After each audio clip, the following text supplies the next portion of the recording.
Hi, everyone. Excited to be here again. Happiness Habits Talks. We are talking about social investment and connection. Thanks for being here again. We are here with Pamela French. Very excited to hear her wisdom, her journey about social connection and investment. It's a rich, long one. So, really happy to have you here, Pamela. Thank you so much. So myself, I am Renee Michaud. As you know, your friendly co-host. My pronouns are she, her, and I am located on the unceded territory of the Algonquin Anishinaabe people, also known as Chelsea, Quebec. Joined here by Sarah. Hello, and thank you. Yes, I am Sarah Ann. I go by the pronouns she or they. I'm a yoga teacher, Thai masseuse, yoga tune-up teacher, somatic sex educator, and a really excited person to be doing these interviews. I live on the unceded territory of the Algonquin, Wendat, and Anishinaabe people, also known as Ottawa. Lovely. Thanks, Sarah. So, Pamela, please, as Chief Empowerment Officer at Authentic Relating Ottawa, tell us a little bit more about you. Oh my gosh, it's so wonderful to be here today with the two of you. Gosh, what can I share? I go by the pronouns she and her as well, and I too live in Ottawa, an unceded Algonquin territory. And I grew up about an hour and a half outside of Ottawa on a farm. And so my connection to nature and what a small community has to offer started at a very early age. And I really recognized what social investment and connection can do for building not only individuals, but communities. Mm-hmm. Absolutely. That's what we're here to do, build community as well. So many people in community have been affected by your offerings, have been intrigued to do trainings with you. And so it truly is an honor to feel a person who has brought this much of yourself to the vocation of this pillar. Yeah. And it is a vocation. I mean, I am super passionate about human connection and human to spirit connection and human to animal and nature connection. I believe connection is life-giving for all of us. And I'm not surprised that it's a pillar to all of our happiness habits. Totally. That's what we're doing here today as well, right? Is that social connection. Even though we're distancing, we're still able to feel meaning, feel each other's presence, feel each other's energy, feel united as one. Can you tell us even more about why this topic is very exciting to you? I can. And it's funny because for me, connection is not about physical proximity. Connection really is the art of being present. And when we can be fully ourselves in this present moment with another being, then connection is possible. And it doesn't necessarily mean that we need to be in physical proximity to each other, because you can't just assume that connection is going to happen just because you're hanging out. Yeah, I guess even versus sitting beside the bus, beside someone, or the proximity of that versus just knowing that, let's say you and your friend are meditating or connecting at the same time, like that conscious cultivation to the practice of saying I am connecting with self and other versus just being physically near them. Absolutely. Absolutely. And I love the point that you just made about self and other, which is the part of the vision statement for Authentic Relating Ottawa, that we create experiences for people to come and discover themselves and other people, because connection is just not something that somebody else gives you. It's something that you can also offer. It's very reciprocal. On that note, and being someone who's actually cultivated and built up the Authentic Relating community, I'm wondering if you can tell us a little bit more about what social connection or community is. What is it that we're talking about when we say this pillar? So community is, generally speaking, a group of like-minded people who have come together to practice life in whatever format that the community has decided is best to focus on at the time. So for Authentic Relating Ottawa, we focus on the communication skills that build authentic connections in the world. And two of my core values are play and empowerment. And so when a friend of mine asked me 6 years ago to help her lead an Authentic Relating Games Nights, I was already leading events called Incitement that were like a cross between TED Talks and Toastmasters. Ooh. And I already knew I was looking to build a community of people who were excited to come alive in the world through their own authentic self-expression. And when she said authentic relating games, I was like, play and sounds empowering. Let's do this. And we held that first event in our backyard, and we asked people to bring their own lawn chairs because we didn't know who was coming and whether we'd have enough chairs. And 17 people came out that first night. No way. And I only knew 3 of them. It was fabulous. And I knew the moment, like maybe 15 minutes in, all of my jitters and worries and concerns about how I would look fell away. And I knew I fell in love. I was like, this is where I belong. And that is what social investment and connection is about. We all have this need to belong. Absolutely, to belong. And so I would encourage anybody to find where they belong. Maybe it's the Happiness Habits community. Maybe it's the Authentic Relating Ottawa community. Maybe it's Scotch and cribbage community. I don't know. But there is a community of people that love to do the things you love to do. Yeah, absolutely. I remember going to my first authentic relating games. I had found it on Meetup, and I was just craving deep connection. Like, I didn't want to talk about the weather anymore. I wanted to get real with people. And you were hosting it above a cafe in, I guess it's Hintonburg at the time. How long ago do you think that is? Because I know that wasn't the beginning. No, but it is close to our house, so it was the second location that we ever went to. Okay. And it was delightful when Susie Q's moved in. The Susie shop moved in down below. Oh, I know the space. Yeah. Oh, the smell of donut. I always had a donut before the game. So, best donuts in town for sure. Again, the place doesn't matter. Like where you meet, the context in which you meet, all of those are just nice to have things. Connection is much more about than the environment that you meet in. And I love what through the lens of right now you're saying with proximity, that doesn't have to change then through COVID, because you can connect through online based communities or chat based communities or phone, or like there's so many other ways there. Absolutely. And to remember that I mean, I'm a born lemonade maker, so I always make lemonade out of lemons. And one thing I love about the pandemic and what it has challenged us with is that it was so easy to rely on having events and places that we would meet people at work, in public transit, grocery stores, events like the ones that we all hold. And maybe we took those things for granted. And now it's like, who am I going to connect with, and how am I going to connect with them today, given the creative constraints of, maybe not meeting in person? That's true. There's so many ways to get creative with that. And I feel like now is a time more than ever to, instead of going like a mile wide, we're going a mile deep with fewer people. Yeah, I agree with that completely, for sure. That's my experience anyways, and that's where I want to go for sure. Yeah. And Pamela, so you're mentioning the pandemic and how social connection has changed. Why is it so important to connect socially at this time right now, in your opinion? It's not only my opinion, it's the science. Like it is the science. We are fundamentally hardwired as human beings for this sense of connection, this sense of belonging to one another and having someone belong with us. And not in a codependent kind of sense, but in the interdependency of life. Most of us have a lot of thoughts running through our head. They say maybe close to 80,000 in a day, but that's not where life happens. Life happens in connection with other people. When you're being with other people, when you're sharing about your life, when you're hearing about their life, when you're reflecting the impact that they have on you. And when you then, you ever had, like when you talk about a new car that you want to get, and then suddenly you tell like 3 friends, and then friends you never even told ask you about your new car.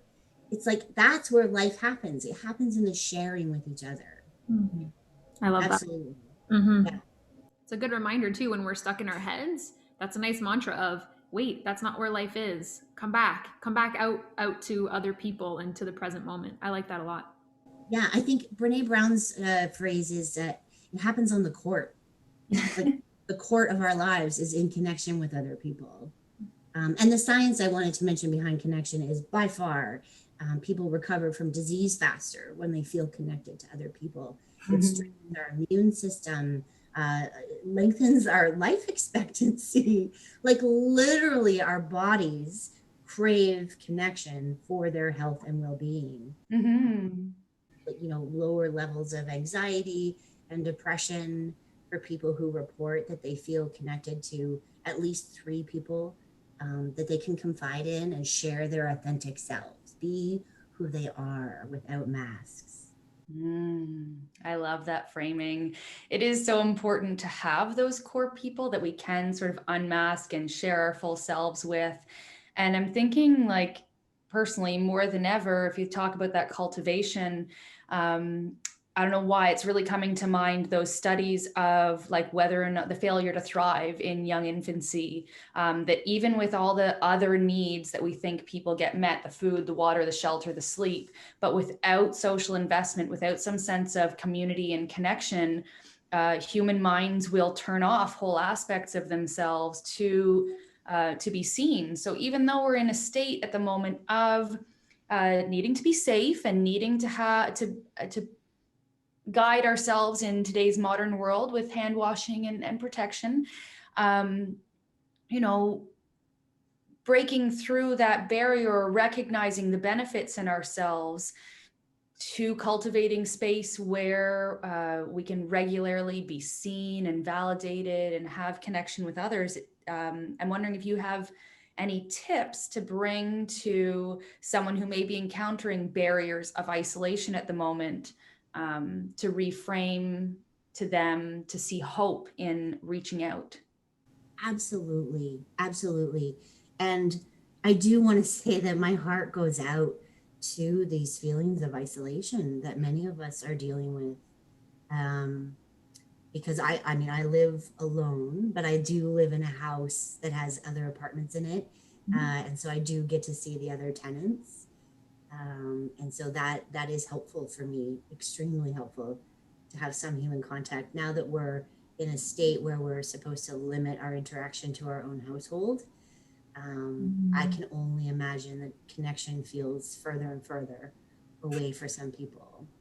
And so, one of the gifts I wanted to offer today, and if you too would like to play a game with me, is the gift of appreciation. It's a communication tool that is such a great starter for building connection and also a great finisher. So if you want to start your day with it or finish your day with appreciation, it's wonderful medicine for our human souls.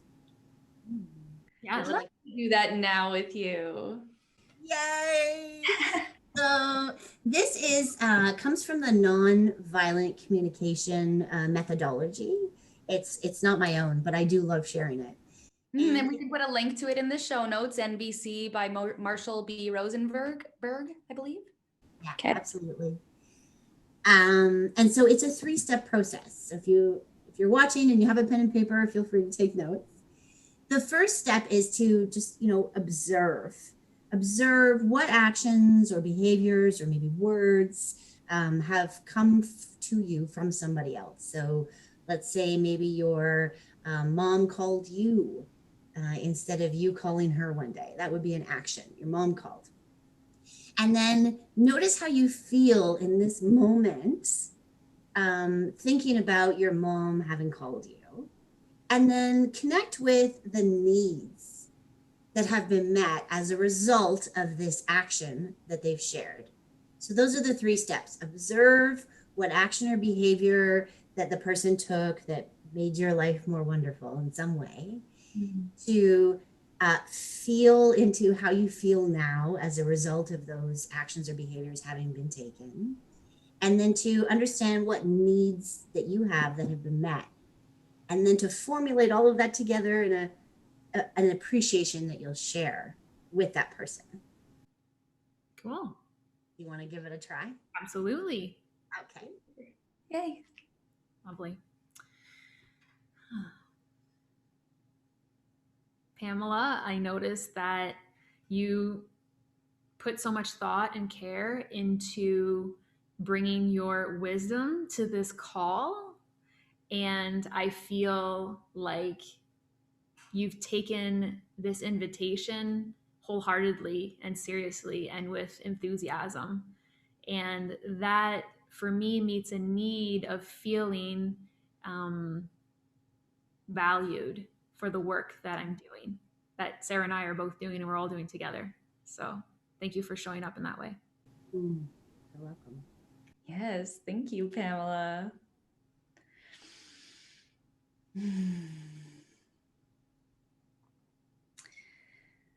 Pamela, after having attended some of your online events throughout this pandemic, I really notice the invitational process in which you use to allow for others' experience. So suggestions, questions, phrasing. And I also notice the grace in which you bring boundaries and set a container around those spaces. And I have a deep appreciation for what it means to be in crafted space, to feel the safety of your container, and then the freedom that I feel all of a sudden I can sink into parts of myself I don't explore without the social connection, or can go as deeply. Thank you. Oh, you're so welcome. I just got chills. That's a gratitude bath for you. Oh, I know. Well, I definitely have one for the two of you. So Sarah, when you pulled out your clipboard with the colored Post-it notes and you had a structure for how we were going to play today, and then Renee was, accurately taking notes on a document that I too get to see, I felt, and I still feel so held by the two of you, that you have care and appreciation for the container that both of you are setting and inviting me into today. And that's really important for me, to be met with that care and consideration. And so I feel so at home. Thank you. Lovely, lovely. Just jazzed. Yeah. And so, my gosh, I hope if anyone wants those again, it is to observe how you're feeling, to then share the feeling of the behavior that you've observed, and then to connect it to a need that has been met, and then to share it. And I would encourage you, if you're listening right now, just write down 3 names of people that you're going to practice this with today. Yeah. Thank you so much for the invitation. I love it. You're welcome. Pamela, can I ask about habit making? So we're talking about social connection. You create containers, but let's say you're not there to create containers for people every single day. What can people do to make social connection and investment a habit? Absolutely. And I've been listening to the audiobook Atomic Habits lately, so I'm all about the habits. And if there's one thing I can share about habits, it's actually 2 things. The 2 ingredients to creating a habit are focus and consistency. If there's something that you want to become a regular habit in your life, then it requires your focus and consistent focus to it. And so if we want to make social connection or investment a habit in our life, chunk it down. Don't just say, I'm going to make social investment a habit in my life. It's too vague for most of us to digest and chew on and figure out what to do with.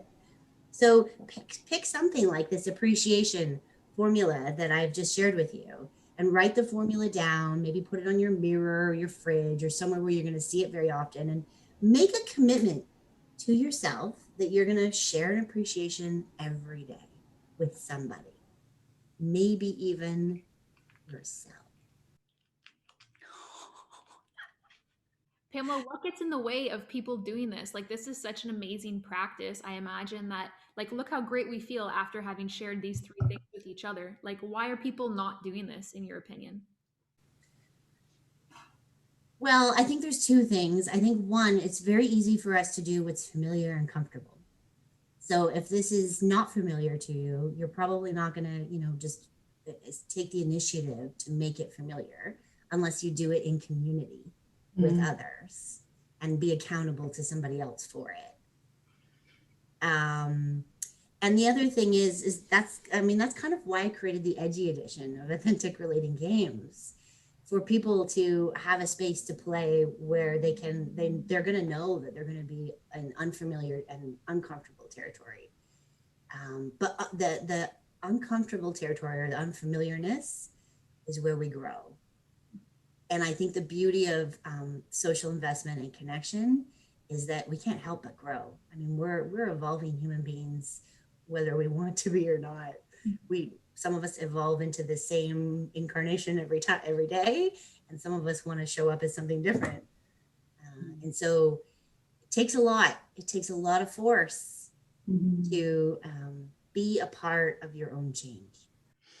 I feel like there's a force at play right now within society, and maybe it's part of the COVID awakening that a lot of people have been talking about, but that we've tried to live life so self-reliantly that a lot of people may experience some discomfort with what it means to, like, is there something wrong with me that I have to rely on others? You talked a bit about the difference between interdependence and codependence.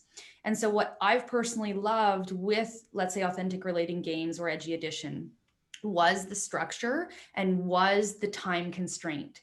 It's like, if I were to have to make a commitment, I can make like a 3-minute, let's do this 3-minute game. I know that it has a time period. I'll be uncomfortable until, and then even if, like I said, with the invitations that you provide, it's like, I invite you to this practice, but if you're not called to share, that's also what's exactly true for you. Maybe next game you feel open to and want to share. So knowing that it's not an all in, like you always have to be full on 110% social investment, try things that are within a learning zone for yourself, right? Like shorter time spans, or practicing with someone that you're super familiar with before you jump into a total stranger. Absolutely. And yeah, for those people who feel this, COVID awakening, as you mentioned it, this sense of like, oh, do I need other people, or do I want to need other people? Like, let's take a deep breath. There's so much meaning that's easy to make out of life. And we can choose any meaning that we want ultimately. And so whatever it is in this moment, I encourage us to just kind of tune in. What do we want right now? Let's not make it mean something about us in the total sum of our lives, or about what our future opportunities might be. And just, what do I want right now in terms of social investment and connection? Do I feel like connecting with the person in front of me? If yes, for how long? If no, that's okay too. It doesn't make you a bad or wrong to want a hermit. I mean, this is a natural time of year for many of us to withdraw and go within. And I mean, I am burning through the pens and journals like it is nobody's business. And that's good too. I mean, the connection with yourself is so important. Yeah. So important, because that's the self that you then offer to others when you choose to connect. Like, learning to say no has been really powerful. And through the Happiness Habits Project, learning to feel each other's capacities and state that has been a huge growth experience. So, there's days or moments where we're overwhelmed. We may have committed to something already, but being able to actually be present with myself, knowing like, oh, I've taken on too much, I need to get to that later. Or saying to someone like, we set this meeting and I need to reschedule. These are honoring ourselves before we show up in community, before we just go outwards. When you talk about that, the social investment and connection, it's that well that has to start here. How are we showing up for other? Yeah, and that reciprocity piece that you talked about in the beginning, right? That's like the first step of reciprocity, checking in with yourself and being aware of how you show up and how it impacts others. I love that. Thanks, Sarah. So that's a piece of what people can look forward to this week. So if you're excited about what Pamela did, she's going to offer that and more, right? So like that to the next degree. And she's an amazing host in person. She's been carrying this out online. I've been partnering with Pamela in other capacities to bring online events and bring music and touch and just awesome, awesome stuff. So you don't want to miss her event this week. Pamela, is there anything else that you want people to know that you haven't talked about with regards to social connection? Oh my gosh. There is so much. There is so much that I would love people to know that I hope that we interact more. That's all I have to say, really. And that social investment and connection, you can't do it wrong. So, however you choose to do it, please just engage with it, dance with it. It is a lifelong journey that we are all here together figuring ourselves and each other out.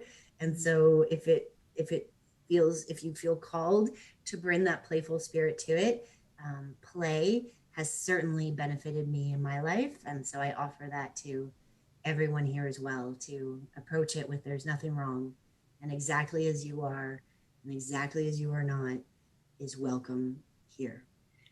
I love the phrase that you use to describe Authentic Relating Ottawa. Is it a laboratory for living? A laboratory for living. I love it too, because I feel like we're all our own experiments. And let's step into this laboratory, try a bunch of different things on, and see what works and leave what doesn't. Yeah, because there's nothing wrong when you're doing an experiment. It's all bringing in some new piece of information. Like, even if you realize, like, hey, I didn't want that and it's not serving me, that's knowledge and that's okay. Like, an experiment means we're going to just keep being curious and gathering. Yeah, the curiosity piece is huge. Mm. Yeah, absolutely. Being in that space of like wonderment about each other. It's why one of the core agreements that I use to set the container is usually to listen for the magic, to approach one another as though we are these magical human beings. And that brings that curiosity out. It's like, I wonder what's important to them. Yeah. So wonderful for chatting with us today. I literally feel like lighter and happier and buzzing every time I do online connection with you. I'm wondering if you can tell us what those two events that are being offered that week in December. You have the Happiness Habits offering, as well as something quantum. I'm very excited. I feel like I'm coming out of a bit of a shell in December after a November hibernation, so it's great. So the first one will be an authentic relating games night for the happiness habits community. And so a little bit of what we did with the appreciation sharing, some games we play in partners or triples or quads, some games we play all together. There's lots of opportunity, as you've shared, Sarah, to connect or just be present. You don't always have to speak if you don't want to. So the invitation is there for everyone on Wednesday, December 9th. And all the information will be on my website and in the links below here. And then the second thing I'm really excited about is this time of year, I always go through a huge self-reflection process and sort of like a vision goal setting for the new year. So I look back on how my year has gone, and then I look forward to how I want my next year to go.